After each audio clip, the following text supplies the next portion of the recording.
you doing today? My name is Antonio E, and I'm part of Group 8, which has Chapter 9, Intellectual Properties. For today, I will be presenting trade secrets and trademarks. First, I would like to start off with trade secrets.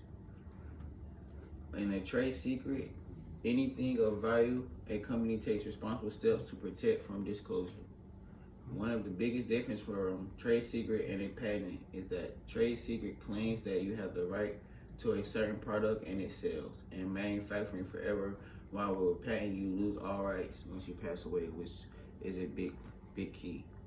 Also, some examples of trade secrets are KFC Trigger Blend of 11 herbs and spices, which is their secret recipe for their chicken.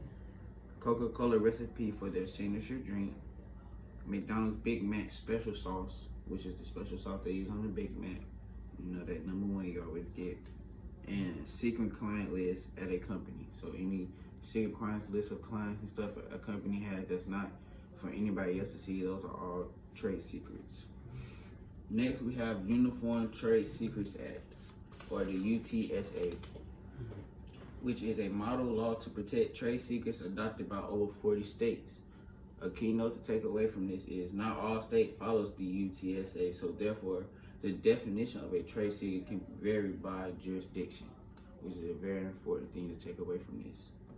Also, unlike patents, trademarks, and copyrights, there is no federal law protecting trade secrets.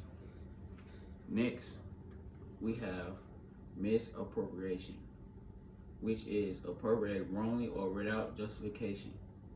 A claim of misappropriation may be brought when a trade secret has been wrongfully obtained, such as through covert espionage or bribery. Example of a misappropriation that people run into. If someone hacks into a company's computer and copies the files, that would be as misappropriation, which is an act of acquiring secrets.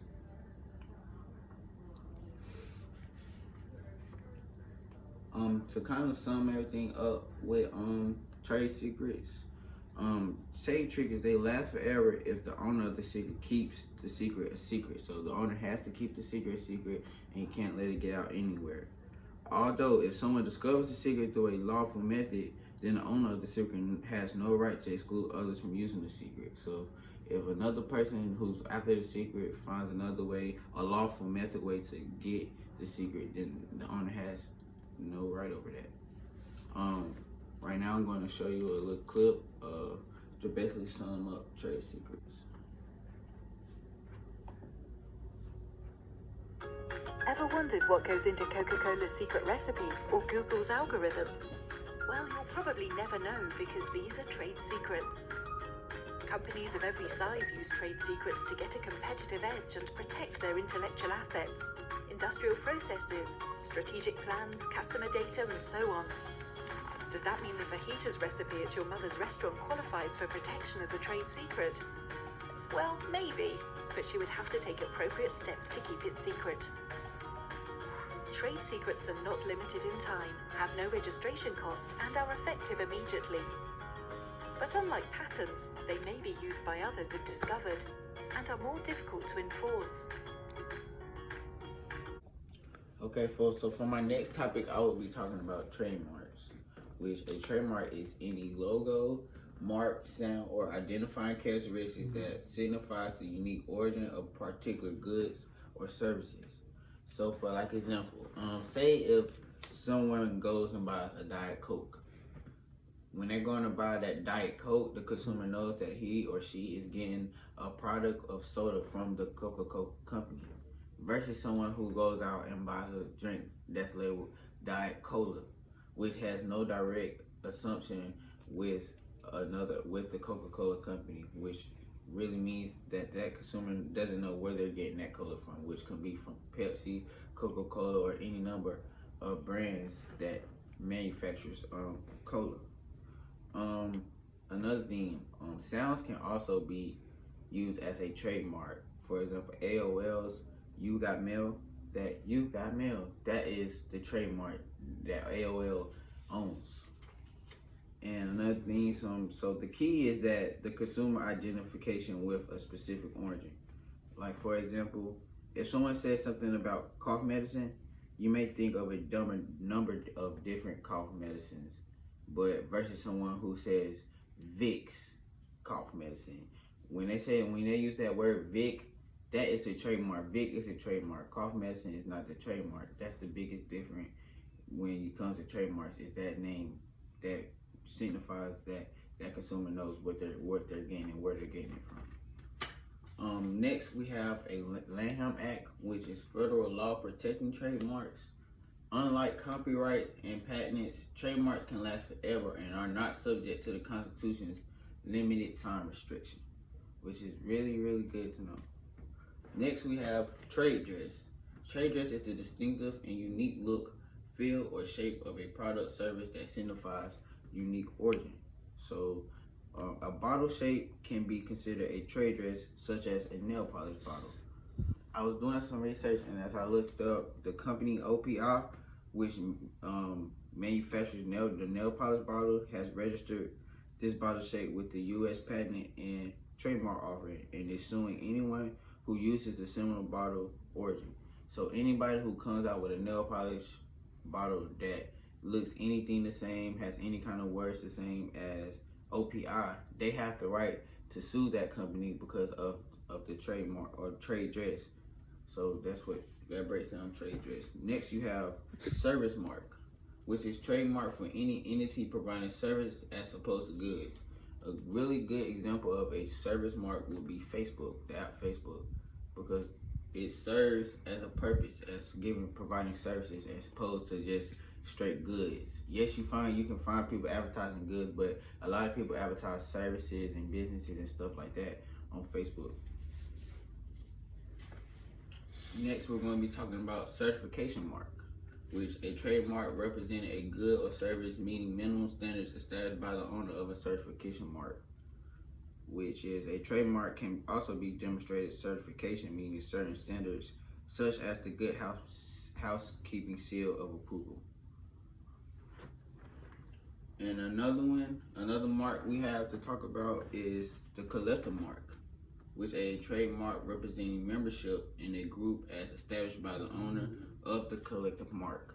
Some very good examples of collective mark would be things like the NFL, National Football League, National Basketball Association, Girl Scouts of America, Charter Financial Analysts, and retailers, which all have one thing in common.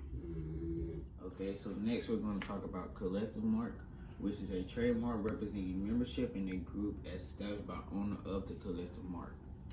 A good example of these things would be the National Football League or NFL, the NBA, Girl Scouts of America, Charter Financial Analysts, and retailers, which all have in common they are being owned by a certain person and they all use that to be certified in that place.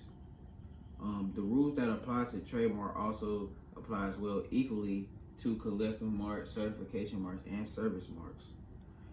Some things to take away: trademarks cannot contain the U.S. flag, any government symbol, or anything immoral. So things like the Capitol building and the White House, it can't be on your stuff to be trademarked. Trademark cannot be merely descriptive, such as other restaurants can offer the kids meal, but no other restaurant but McDonald's can offer the Happy Meal, which you see once McDonald's came out with the Happy Meal, a lot of other restaurants came up with their own type of kids meal, but they can't call it Happy Meal because McDonald's owns that. So next we have trademark continued. Geographical indicator, which is a system whereby names for products, especially foodstuffs, are reserved exclusively for products originating for a particular region. So if I throw a couple of names such as Maine lobster, Napa Valley wine, or Florida orange juice, when you hear those names, you indicate these products to be a certain lobster or a certain wine or certain orange juice that come from a particular region, such as Florida for orange juice, Maine for lobsters, stuff like that. Something to take away from that is they must be commercial value to distinguish the products from the competitors from other origins, and the product must come from the places to prevent fraud with the region. So for Florida oranges and Maine lobster, those products have to be shipped from those oranges. So those oranges that's used to make Florida orange juice have to be shipped from there. Those lobsters have to come from Maine. Next, we have genericide, which is a former or claimed trademark indicating a general class of goods not eligible for the trademark protection. So a trademark is valid as long as a consumer believes that the mark is associated with a specific procedure, producer, or origin. However, if the mark has fallen to generalization and only refers to a class of goods, then the trademark can no longer exist. So examples of that you can use for genericide would be the Q-tip, furnace, aspirin, yo-yo, like beer, because with all these products, there's so many different versions. There's so many people else who have their own type of light beer. So you have like Bud Light, Miller Lite, then you have different type of aspirin from Bayer to Tylenol, you know. That's all genericide. Okay, some other things that's talked about in trademark is trademark infringement, which trademark infringement occurs when someone uses someone else's mark either complete or substantially to a substantial degree when marketing goods or services without permission of the marker's owner.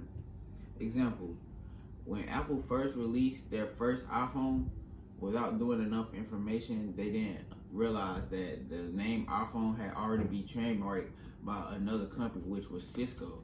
Cisco was the first to, try to make phone calls over the internet. That's where the iPhone come from, making phone calls over the internet. So for Apple to be able to use the iPhone name, they had to play a disclosure to Cisco in order to use the iPhone name. Next, we have dilution. Dilution is the use of a famous trademark in a manner intended or designed to cause tarnishment of marks. So, example, an adult novelty store in Kentucky opened as Victor's Secret. So, trademarkers of Victoria's Secret filed a dilution suit in response, which the dilution suit it permits a trademark owner to stop the uses of a similar word or phrase even if consumers are not confused. So the reason for Victoria's Secret to file a dilution over Victor's Secret, because the names are so similar, they're still in their phrase. The phrase Victoria's Secret, everybody knows that owner owns that. So for Victor's Secrets, when they came out with that, it was only right for Victoria's Secret to go and file a dilution. And there are many defenses when you facing trademark infringement. One is fair use, which is the right of the public under circumstances laid out in copyright and trademark law to use protected intellectual property without permission. Okay, and next we have cyber squatting or domain name squatting, which is the practice of registering internet domain names for those sole purposes and selling the name to its rightful trademark. This happens when a company registers a domain name containing a famous trademark in hope of selling the trademark and a rights owner for a larger profit.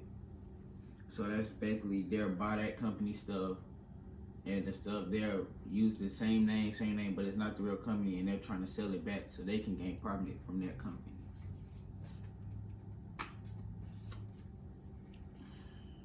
Next, we have Anti-Cyber Squatting Consumer Protection Act, which is a federal law outlawing cyber squatting. And some things to take away, it is only illegal, however, if the domain name is registered to make profit through the later sold. It is not illegal if somebody registers the domain in good faith. So if they register the name to show good off for it, or to help that brand, then it's not considered illegal. But it's considered illegal when they try to make a profit off that name or off that brand. And so that would be all I have for today. Thank you.